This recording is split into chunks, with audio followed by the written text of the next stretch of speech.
देखिए प्यारे विद्यार्थियों, आज हम पढ़ने जा रहे हैं देयर का फॉर्मूला, वो भी फास्ट का। तो इसको कैसे यूज करते हैं ये आज हम देखेंगे। देखिए प्यारे विद्यार्थियों, तो हम देयर का फॉर्मूला यूज कैसे करते हैं। यदि किसी हिंदी के लाइन के अंत में पहला शब्द या दूसरे शब्द के बाद मैं या पर आता है, आखिरी पर था, थी या थे आता है, तो देयर का यूज किया जाता है। सबसे पहले देयर आता है। यदि हमारा ऑब्जेक्ट अदर वर्ड में यहाँ पर जो भी शब्द आ रहा है जिसकी बात करें वो सिंगुलर है तो वॉच का यूज होगा।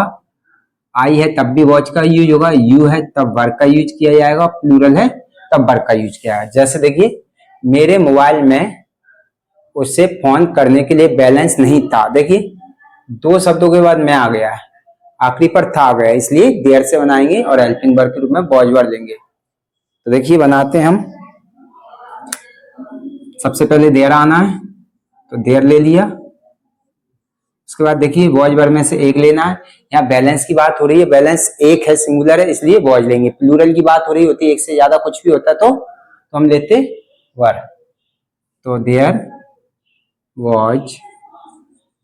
अब अदर वर्ड में जितना भी आएगा उल्टा लेंगे। था के लिए हेल्पिंग वर्ब लेते हैं, हेल्पिंग वर्ब ले चुके हैं। पहचान के लिए हेल्पिंग वर्ब लेते हैं, ले चुके हैं। नहीं के लिए नो आएगा इसमें, देयर वॉच नो।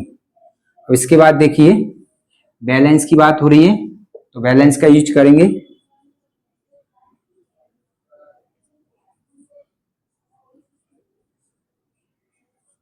इसके बाद देखिए के लिए आ रहा है तो ने के बाद यदि के लिए आता है तो टू लगाते हैं, तो हमने टू ले लिया। इसके बाद देखिए फोन करने, फोन करना पूरा एक शब्द है जिसको कॉल बोलते हैं, कॉल का यूज कर लिया। उसे, उसे एक लड़का है, यदि लड़के की बात हो रही है उसे फोन करने के लिए लड़के को तो हिम लेंगे, और लड़की की बात हो रही है तो उसे के लिए हर लेंगे। तो मैंने मान लिया यहाँ हिम, लड़का है तो हिम ले लिया। मैं के लिए आपको पता है इन आता है। और इनके बाद देखिए ये दो शब्द जुड़ के आएंगे, मेरे मोबाइल, क्योंकि ये शब्द डिटर्मिनेशन की मीनिंग और डिटर्मिनेशन की मीनिंग पीछे वाले शब्द को जोड़ लेता है, इसलिए जुड़ के आएंगे इन माय मोबाइल। अब इसके बाद देखिए दूसरा सेंटेंस बनाते हैं हम। मेरी जेब में उस समय बाजार से कुछ खरीदने के खाने के लिए पैसे नहीं थे। तो देखिए दो शब्दों के बाद मैं आ गया। जब दो शब्दों के बाद या पहले शब्द के बाद मैं या पर आता है तो देयर से बनाते हैं, तो सबसे पहले देयर लिया जाएगा। इसके बाद देखिए हेल्पिंग वर्ब के रूप में वॉच या वर्ब में से कोई एक लेंगे, इनकी कोई जरूरत नहीं है। तो देखिए यहाँ बात हो रही पैसे की, तो पैसे को अनकाउंटेबल माना जाता है। अनकाउंटेबल के साथ सिंगुलर वाली हेल्पिंग वर्ब आती है, इसलिए देयर वॉच। अब अदर वर्ड में देखिए ये हेल्पिंग वर्ब के रूप में आ चुका है। नहीं के लिए नो, पहचान के लिए हेल्पिंग वर्ब आती है तो आ चुकी है, नहीं के लिए नो। पैसे के लिए देखिए मनी का यूज किया जाएगा, मनी। इसके बाद देखिए के लिए, ने के बाद के लिए शब्द आता है तो टू लगाते हैं, टू ले लिया मैंने।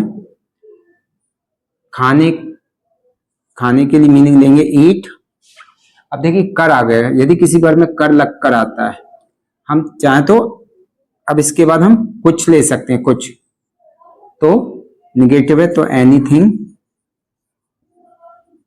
आप सोच रहे होंगे कि ये क्यों नहीं लिया, क्योंकि हमने इसका ऑब्जेक्ट ये है, क्या खाने, कुछ, इसके बाद इसको लेंगे तो कर।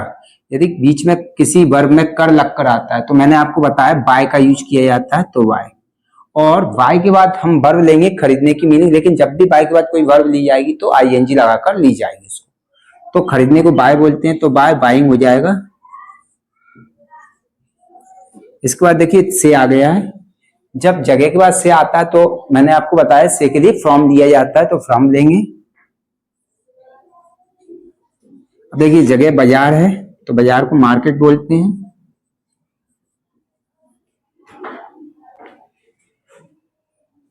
इसके बाद देखिए उस समय, समय की मीनिंग बाद में ले सकते हैं, तो पहले ये ले लेते हैं, मैं के लिए इन। इसके बाद देखिए मेरी जेब, ये जोड़कर आएगा क्योंकि ये डिटर्मिनेशन की मीनिंग है। डिटर्मिनेशन की मीनिंग पीछे वाले शब्द को जोड़ती है, तो माय पॉकेट।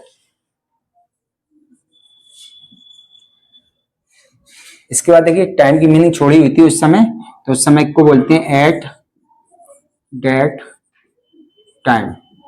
तो देखिए टाइम की मीनिंग ले ली मैंने, कितनी आसानी से बन गया। अब हम देखेंगे इसके बाद फ्यूचर